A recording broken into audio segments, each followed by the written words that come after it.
Shalom à tous. Aujourd'hui, on aimerait réfléchir au face-à-face entre l'Occident et l'Islam et réfléchir aussi au rôle particulier peut-être que le peuple d'Israël peut jouer dans ce face-à-face-là. Alors évidemment, ce qu'on va dire, c'est extrêmement schématique, c'est des directions de pensée.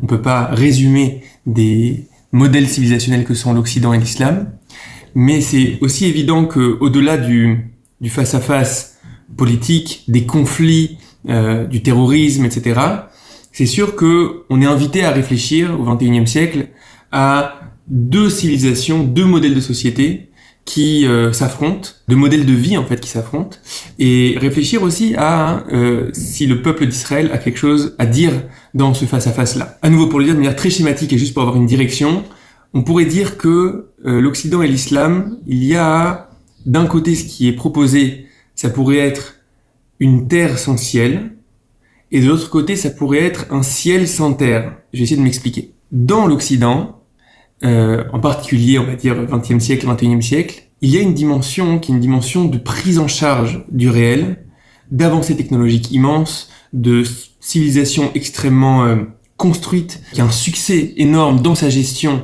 de la réalité, des progrès extrêmement importants. Mais on pourrait parler de terre sans ciel, en ce que toute la dimension, qui est la dimension de sens, qui est la dimension de profondeur, on pourrait dire qu'il y a un certain manque de verticalité. On se pose plus les questions qui sont les questions de sens, de qu'est-ce que la vie, pourquoi on est là, à quoi tout ça sert, etc., qui sont des discussions qu'on n'a plus aujourd'hui en Occident, qu'on a très peu. On peut expliquer le pourquoi l'Occident s'est détaché de ces métanarratifs, etc. Pour autant, là, on est face à un constat qui est une société qui est extrêmement riche, extrêmement construite sur l'aspect, on va dire, terrestre, l'aspect concret, mais qui d'un côté est beaucoup moins riche et construite, beaucoup moins investie dans des dimensions qui sont des dimensions de profondeur, de sens. On sait qu'il y a un taux de dépression qui est extrêmement important, un taux d'angoisse qui est extrêmement important, parce que peut-être que finalement on ne s'occupe pas de certaines questions de fond qui donneraient un drive, qui donneraient une motivation pour porter ce fardeau qu'est la vie vers quelque chose, et pas juste être dans une dimension de métro, boulot, dodo, de on est là parce qu'on est là, on est là parce que voilà, il y a une dimension de survie, une dimension de réussite sociale, mais finalement ça manque un petit peu de verticalité tout ça. Donc jusque là c'est l'Occident, comme on a dit, peut-être une terre sans ciel. Dans l'islam, et en particulier sa version la plus radicale, qui fait parler d'elle au XXIe siècle, il y a une dimension qui est une dimension de ciel sans terre. Il y a une dimension qui est une dimension en fait où il y a une telle fascination pour le transcendant, pour l'infini, que on n'est pas du tout sur une société qui va investir le réel, le construire, mais au contraire, on voit même dans ces dimensions les plus radicales, les plus caricaturales, on va voir parfois même quelque chose où la vie est dénigrée et un culte de la mort, quelque chose qui est de l'ordre de... On a tous entendu ces prêches qui disent on apprécie la mort plus que vous appréciez la vie. C'est-à-dire que la vie a perdu un petit peu de son sens. La vie a perdu un petit peu de sa valeur, de son estime, parce que il y a quelque chose, il y a une espèce de transcendance vers laquelle on est happé.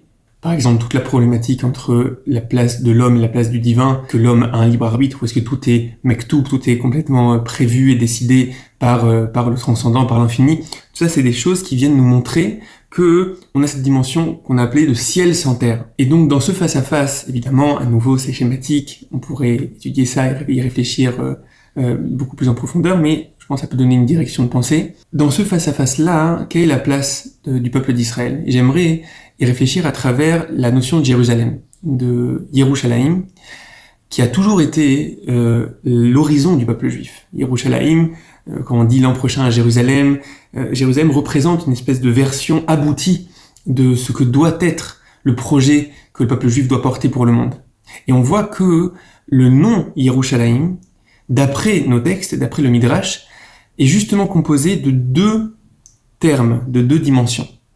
Le Midrash nous dit dans la paracha de Vayera, il nous dit que il y a deux personnes qui ont appelé Jérusalem de manière différente. Abraham a appelé cette ville Hashem Yiraeh, c'est-à-dire l'endroit où Dieu, où l'infini est vu et visible. Et on nous dit que plutôt Shem, l'aïeul d'Abraham, avait appelé cette ville, ce lieu, Shalem, qui veut dire plein, plénitude, perfection. Et on nous dit que justement, Dieu s'est posé la question de comment appeler cette ville-là, et il a voulu compiler les deux versions et l'appeler Yerushalayim, pour qu'il y ait justement ces deux aspects-là, à la fois le lieu où Dieu est visible, où Dieu est vu, et à la fois la dimension de perfection. Qu'est-ce qu'on peut voir ici? Dans la version qui est la version d'Abraham, le lieu où Dieu est vu, où Dieu est visible, c'est un lieu qui est un lieu d'ouverture vers le ciel, d'ouverture vers la verticalité, d'ouverture vers le sens. Et de l'autre côté, le terme Shalem, c'est justement la volonté de créer ici-bas, de créer quelque chose qui soit complet, qui soit parfait. Il y a une dimension comme ça de réalisation, de Shalem.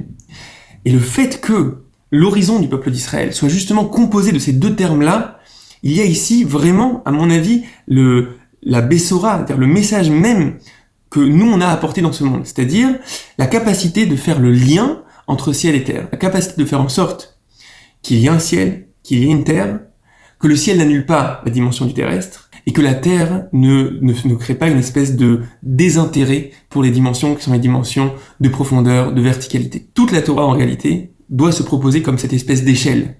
Cette échelle entre ciel et terre, arriver à créer une vie qui soit profonde, qui soit significative et qui soit aussi accomplie.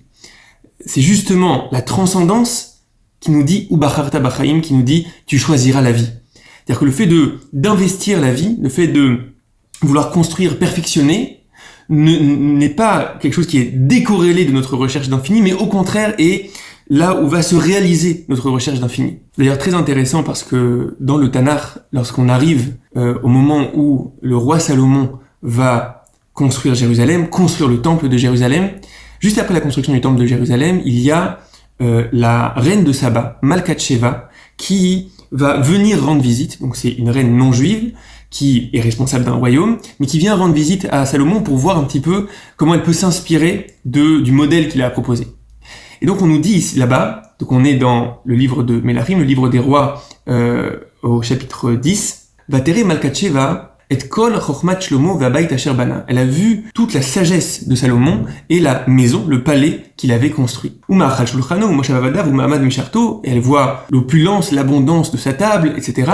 Ve'olato asher ya'ale bet Hashem. Et elle voit, olato asher ya'ale bet Hashem, c'est le chemin qui mène du palais jusqu'à Beit Hashem, jusqu'à la maison de Dieu. Cette montée-là, olato, cette montée-là entre le palais, entre la dimension de la prise en charge du réel, dans la dimension du politique, et la capacité à lier ça à Beit Hashem, à la maison du divin, c'est-à-dire cette ouverture qu'on aurait vers ce qui nous dépasse et vers l'infini. Et là, le verset nous dit Velo ayaba od ruach, et il ne lui est resté plus de souffle. Elle a eu le souffle coupé justement lorsqu'elle a vu cette dimension-là, la capacité de faire le lien, de créer une échelle, de faire en sorte qu'il n'y ait pas d'antagonisme, qu'il n'y ait pas de contradiction finalement entre l'investissement du réel et la volonté d'être capable d'être ouvert aussi à une dimension qui est une dimension d'infini, une dimension de verticalité. Cette capacité-là, hein, c'est quelque chose qui est assez unique, et je pense que c'est une espèce d'invitation qu'on a justement au jour de Jérusalem, justement au moment où on célèbre Yerushalayim, une invitation de comprendre qu'est-ce que cet ADN du message juif, la capacité d'un côté d'être Hashem Yiraé, et de l'autre côté Shalem, d'avoir cette espèce de liaison entre ciel et terre. Comment on fait ça? Comment on arrive à faire en sorte que notre lien avec le transcendant permette un investissement du réel et permette un perfectionnement et une construction de la réalité? C'est peut-être ce à quoi on est invité, c'est peut-être justement pas pour rien que c'est au moment où on a ce face-à-face entre ces deux versions de l'humanité, entre l'islam et l'Occident, que réapparaît le peuple juif sur la scène de l'histoire. Peut-être qu'on a quelque chose à dire à ce moment-là. À très vite.